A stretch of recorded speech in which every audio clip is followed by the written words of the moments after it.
You got New England pride, show us. You've got New England pride. Stand up, shout out, show us. You got New England pride, show us. You've got New England pride.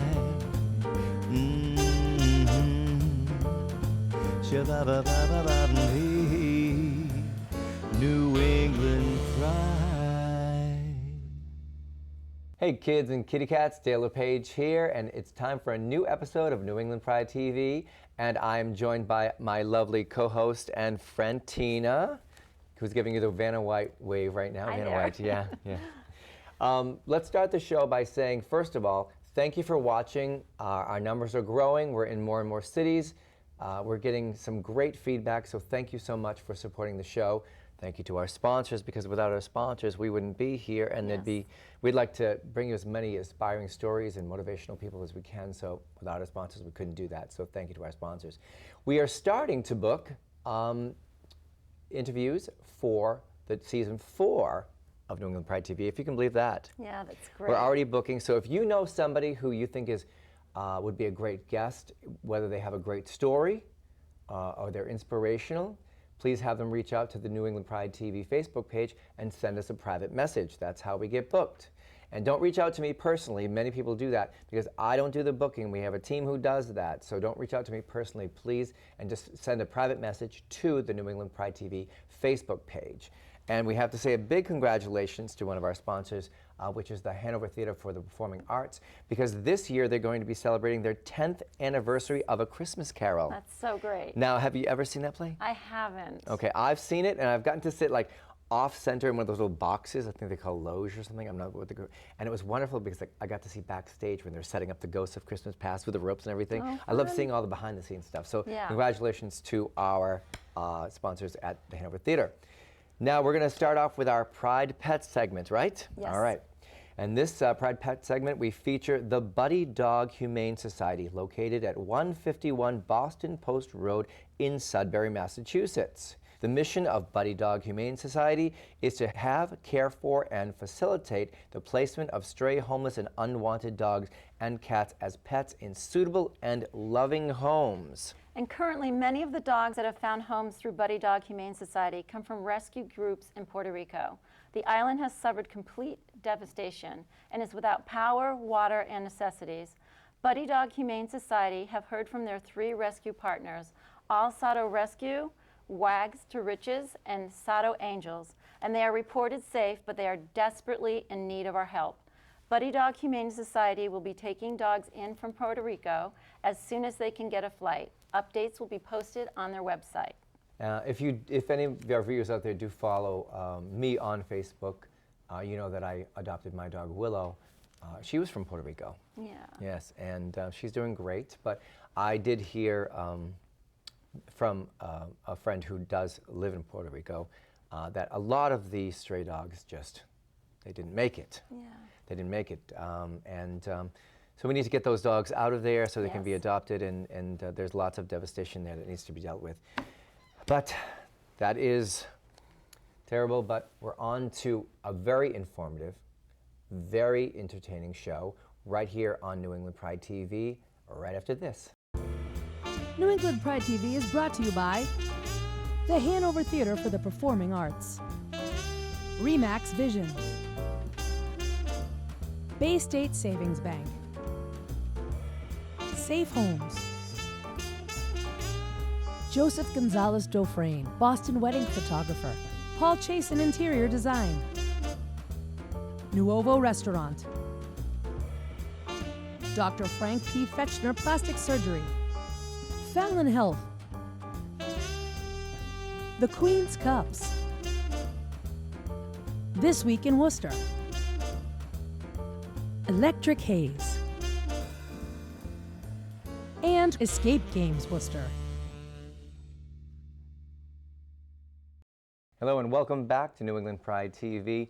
I'm here now with our guest, Matthew Francis, who is the author of it. This is your first book, correct? Yes. And I love the title, My Resurrected Spirit, Triumph Over Tragedy and Transgender Dignity.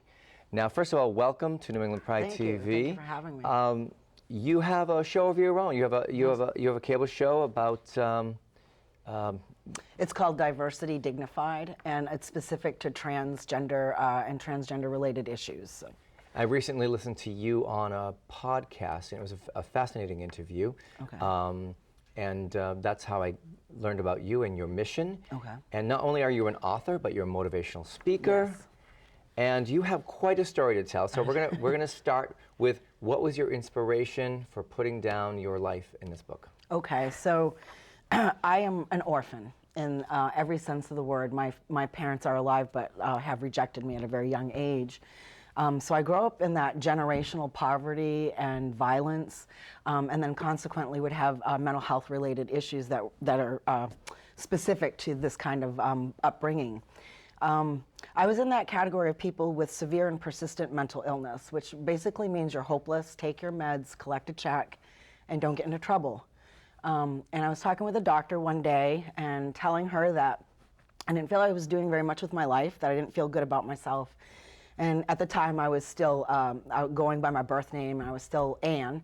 And she said, you keep a clean home, don't you? And I said, yes, I do. And she said, you pay your bills, don't you? And I said, yes, I do. And what else is there? And it hit me that there was no expectations of me. And I don't know how to explain that feeling, but it was, there was no way I was going to allow that. You needed a purpose I needed and a meaning. mission. I needed meaning, I needed purpose. I needed a reason for getting up. And so I'd been on so many medicines, and I was struggling also with this issue of being transgender, and I didn't even have the language for it. So what was that like from when you realized that you weren't living your truth? I felt like a fraud. I felt disingenuous. I felt bad because I hadn't told anyone. This is something it was a secret I kept, and that I was going to take to the grave. I thought this was something, I subscribed to love the sinner, hate the sin. This was a sin in my mind, and it is not. But I thought it was, and so it was my duty in my mind to not tell anyone and to shoulder it. And I would get diagnosed with cancer at the age of 42, the most aggressive cancer on the planet. So after having, I had a port in my chest with 10 months of chemo. And after 10 months of treatment, radiation and chemo and this and that, it's in the book, but there's a very time where I stopped using God sort of as a good luck charm and started getting real. And the irony is I finally got angry, and it was sort of like, why are you doing this to me? What more do you want from me? Was this during your treatment? No, this was after. The after dust the had chemo? settled. Yeah, the dust had settled, and I knew I was transgender, but at this time I'm 43. I'm thinking, what's the point? I've never told anyone. My demographics at 43 for someone with severe and persistent mental illness is actually quite old. And I thought, I've got 10 or 15 more years. What's the point? And I really heard the bottom of my heart. I felt very affirmed that I was loved and that I was made this way, and that it was not only okay, but my duty to come forward as a transgender person. That's beautiful. And so began the journey of rehabilitating myself, because I lived in a basement apartment, but even more importantly is I had a basement mentality. And so I was somebody who would never come to the table, certainly not as an equal, and to come to the table like, wait a minute, I belong here too. I am a worthwhile human being. I have a place, I have a role, I have something to do. And I thought maybe I can be inspiring to other people, and then even train these professionals who really believe that if you're sick, you're always sick for the rest of your life. And I'm here to push that and challenge that is not true for all people.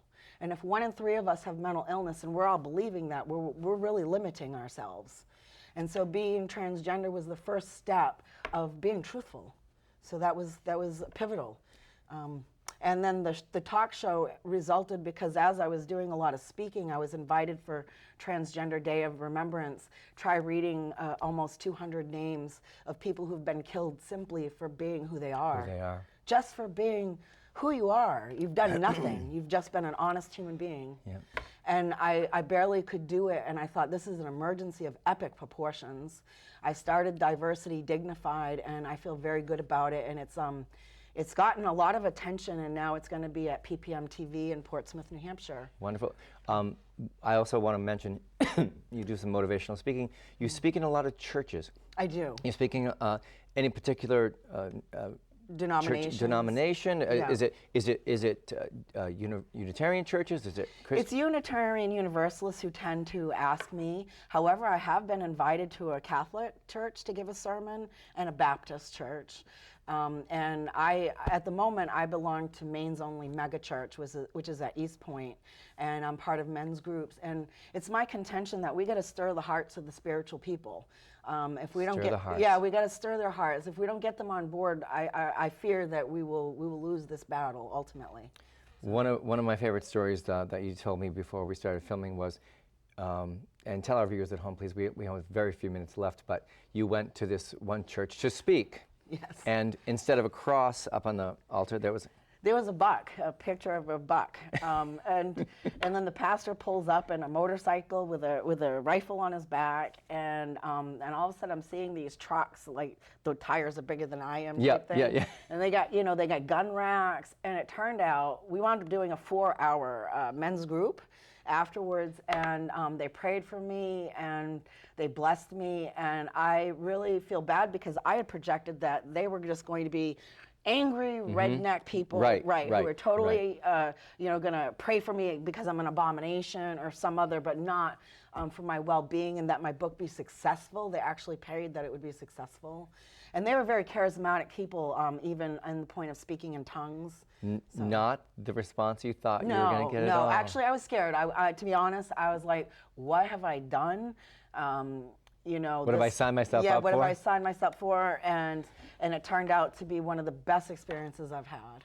So. Now, while our time is winding down, can you please tell our viewers at home where they could They can get your this book? simply. You can obviously you can invite me to speak, and then I will bring my books. And how would they do that? How would They get can go home? on my website, H. Matthew Francis, and there's my contact information. Or you can simply order it on Amazon at the moment. On Amazon. Yes. Okay, My Resurrected Spirit, Triumph Over Tragedy and Transgender Dignity. Thank you so much for speaking with you us for today. having me. Appreciate it. You have a wonderful message, and I hope it is heard by many people. Thank you so much. We'll be right back with more. And we're here now with our guest, Tracy Welch, who is from the South Coast LGBTQ Network. Welcome, Tracy. Thank you for having me. Thank you for coming on. Now, first of all, for our viewers at home who do not know about the South Coast Network, tell us what its mission statement is, what it does. Sure. Well, we formed almost 3 years ago, or a little over 3 years ago, to build and maintain a comprehensive support network for LGBTQ families and individuals of the different age spectrums that we have. So when you were first forming this group, and you're one of the founders? I'm one of the people that were part of the founding organizations. Okay. Are there a lot of people on your team? Yeah, right now we have 11 organizations in the network that represent the network. That's fantastic. Now, are they businesses or Actually, yeah, we have Comcast came on board, if you like. I can, Bristol County DA's office. We have Coastline Fairhaven Counseling on Aging, LGBT Yes, New Bedford Agley, A Perfect Place, South Coast Equality, South Coast Fair Housing, the Women's Center, the Women's Fund of Southeastern Mass, UMass Dartmouth Center for Women, Gender, and Sexuality, WYCA of Southeastern Mass, and Comcast. It's good that you're giving them a shout out because they're the foundation of your organization. Now, when I say mission statement of your organization, do you lead people to good therapists? Do you have functions? Tell us what you do. Sure. So this past year, we were really working hard on a resource guide. So coming up in this March, we'll be having a health fair, providing more information to the LGBTQ community of what's going on. If a doctor says, yes, we're friendly, we're gay friendly, Yes. are they really? Can we, And how do you determine if they are really? So what we're going to do is we're going to have laptop stations set up and questionnaires for people already set up, almost like a Survey Monkey, where people can go up and say, yes, I've gone here, I feel safe, feel secure. All the people that come to your health fair are Correct. going to be taking this survey. Correct. And that's brilliant. I Yeah. love that. Yeah, we're trying to do a more healthy fair. It's going to be an active fair, yoga instructors, gym instructions. So we're trying to do a healthy show for cooking food, as well as a regular health fair. Now, will this be your first health fair? Have you done one before? This will be our first health fair. Be your first health fair. You've obviously gone to them to find out what they're Correct. about. But when is yours happening in 2018? 2018 of March is what we're looking for. Of March. Yeah. Okay. And so there will be vendors there, Correct. trying to promote their businesses. Businesses, as well as we're maybe looking to hook up people with gyms, churches, local businesses will come. It's like I said, it's our first one. We're just starting on the ground right now. We've been working on other things throughout the past years. So it's looking good for March right now. Now, when you founded this, what was your motivation, your personal motivation for this? Sure. Lipsky Whitaker is two gentlemen that were married and passed away and left a fortune to our community. And through grants and funding, all these organizations were able to get money. Unfortunately, that money is running out. Okay. So two women who are entrusted to the foundation, Liz and Bev, said, why don't we try and join forces together? So a group of us got together, and that's how we formed the network. That's fascinating. Yeah. I love that. And we've done several activities and things throughout the few years right now. I love the community spirit behind this. Yeah. We actually, our organization took on New Bedford Pride this past year. It was South Coast Equality, who was a member of our organization, Pride used to be called. New Bedford Pride. Okay. And this past year, we were changing it over to South Coast Pride. We actually had it in Buttonwood Park. It's the first time Pride in New Bedford has ever been in a park. We had almost 700 people attend. Oh, that's all wonderful. I and- love hearing this. It's And it was absolutely wonderful. inclusivity. We started with yoga in the morning Yeah. with Jeff Costa. We had a wellness walk through New Bedford Wellness. Then we had our Pride from 11 to 4. Kristen Merlin from season 6 of The Voice was our headliner. We had flamethrowers. We had hula hoop artists. We had just people in our community getting together just to have some fun. Kids with blankets, adults and seniors sitting in their chairs, just enjoying the day. Now, for our viewers at home who aren't familiar with Prides, it's a day of celebration of just love. It's a love fest. Correct. And many different cities have them at different times. A lot of them are in June, and I know Worcester Pride is in September. They just had it. September. And when is your Pride? So we kick off June for the first week of June. Okay, so yours is in June also. Correct. Okay. Yep. So we do June, then we do Providence. What is it? Boston, Providence, and then New York Pride. You do. Will you be doing Worcester next year? We hope so. We missed it this year. We just started, taking Pride over from South Coast Equality. Right. The last couple of years we had it at our local gay bar, La Place in New Bedford. La Place? But it's not. It's 21 plus. Yeah. So we had to kind of take the realms. The reign was finally given to the network, and we took off with it. Fantastic. Yeah, we're now excited more for and more communities. I'm myself am learning a lot doing the show. This is a learning experience for me too. And one of the things I recently found out in one of our previous shows from our youth correspondent Nathan, it did not dawn on me that places are 21 plus. The youth had nowhere to go. So he is part of something called Youth Pride. It's the youth culture, and so that might be something New Bedford will be doing soon. Is getting a youth. I'm glad you mentioned that. One of our organizations that's in the network is NB Agley. We are in Agley in Massachusetts. I'm actually one of the adult advisors. There's 4 of us, and I've been there for 6 years now. I've heard of Swagley, but what's Agley? Well, Swagley is part of the Agley organization. There's Swagley, there's Bagley, there's McBagley, there's Siggia on the Cape, which is Cape and Islands Gay Straight Youth Alliance. So together, out of the Bagley organization out of Boston, we formed. So New Bedford Agley, I've been adult advisor for 6 years now. We help kids 14 to 24 in New Bedford. Well, see, I'm learning again. Yep. I'm learning again. Now, if our viewers at home would like to find out more about your organization and perhaps be a part of it or attend your Pride or find out what you're doing, where can they go to find out more information? Sure. We are on Facebook. We are on Twitter. As well as we have a website, which is our letters, sclgbtqnetwork.org. Okay. One of the things that I'd like to point out before we end this interview is Tracy. I reached out to her and asking if she'd like to be a guest on the show, and she immediately responded, "Yes, I would love it." Is there a cost to be a guest on the show? There's never a cost to be a guest on this show.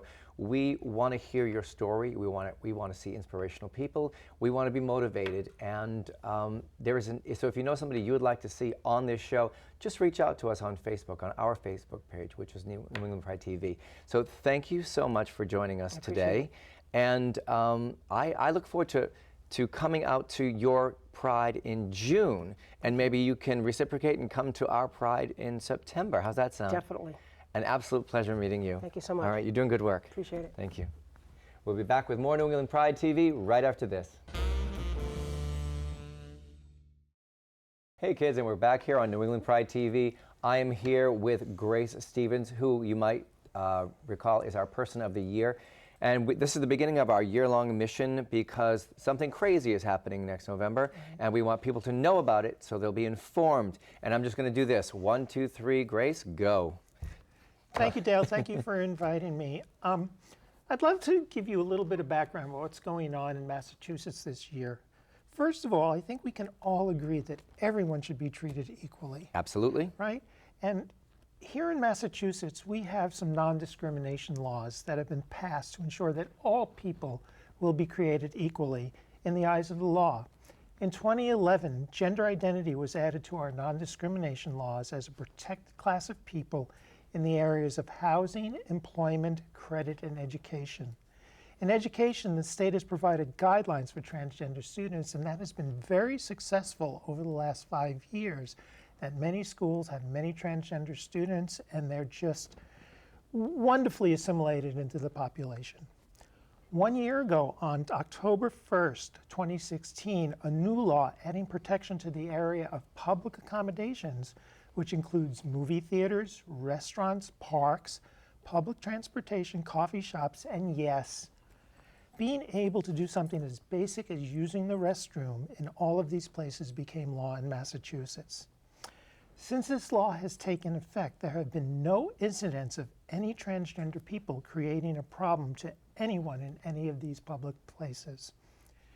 Yet, I'm here to speak today because there's a group of people that for some reasons feel they want to replace this law and have been able to create a ballot question for the 2018 election to seek repeal of the law, which would allow them to discriminate against people who are just living their truth and being their authentic selves and want to be like everyone, just like you and me, to live truly without hiding.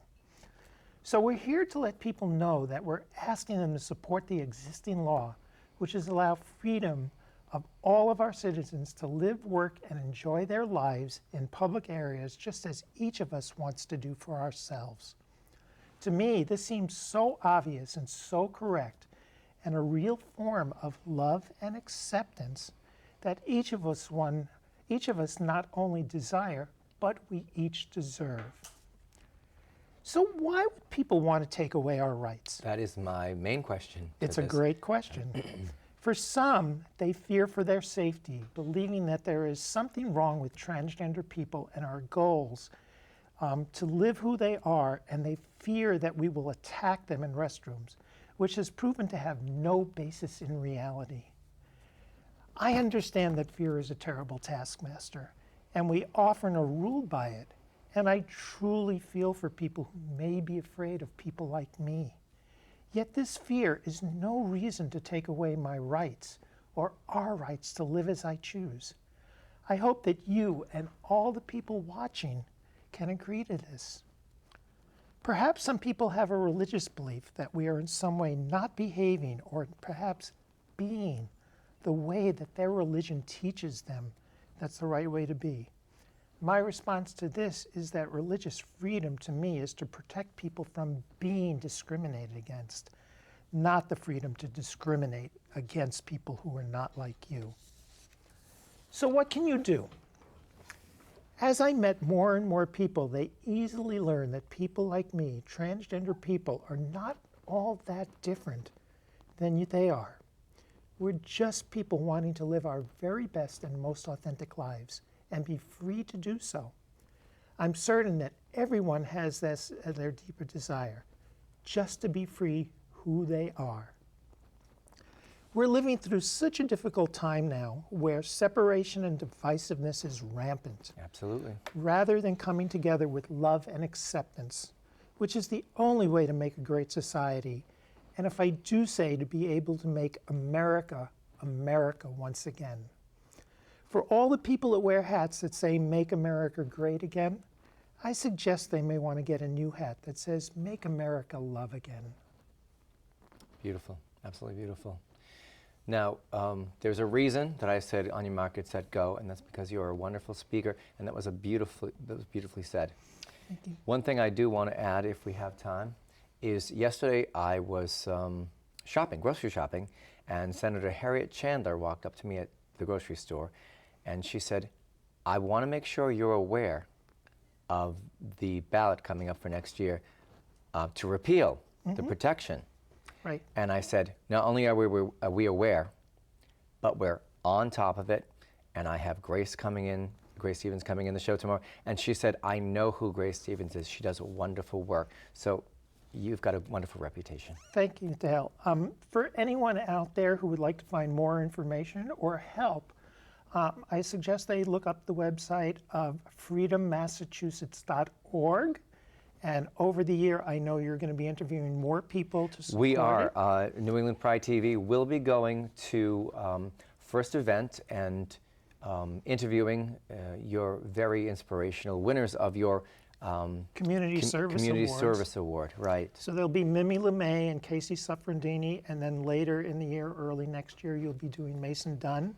And I think this is a year-long education that we're doing to make sure people are aware that this ballot question will be there. We have to keep this in the, we have to, I was going to do one show on this, but I'm going to spread it out to make people aware that it's even on, I don't even know how it got to be on the ballot, but. But we have work to do, and the work is love and acceptance. We always have work to do. And speaking of work and hard work, I want to also, while you're here, plug your website because you are a great motivational speaker. You're the author of books. Why don't you tell our viewers at home where they can purchase your books and find out how to maybe hire you to come to their work or their business or their organization to speak? Thank you so much, Dale. So you can find me at Live Your Truth, spelled LiveYourTruth.net. And everything's there. Feel free to contact me anytime you want. And there's a reason you won our Person of the Year. You're inspirational. Thank you, Dan. And you've become a friend, so thank you for that too. Thank you so much. We'll be back with more New England Pride TV right after this. Sadly, we've come to the close of another episode of New England Pride TV. It was a jam-packed show. Yes, it was. So much great information. I learned a lot. Hopefully our viewers did too. You learned a lot too. Yes. We're going to end the show the way we always do, which is to say, please don't be afraid to shine your light because You may be lighting the way for someone in need. That's right. Until next time, thanks for tuning in to New England Pride TV, and thanks for supporting us. And if you know anybody who would make an interesting guest, have them reach out to us at New England Pride TV's Facebook page. Thank you. Till next time.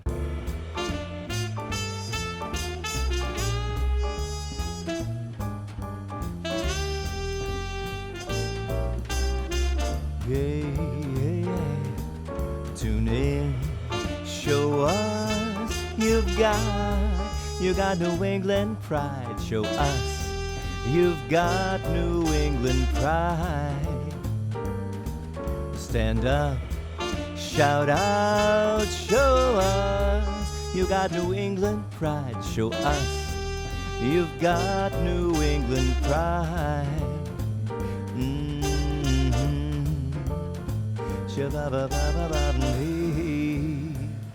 New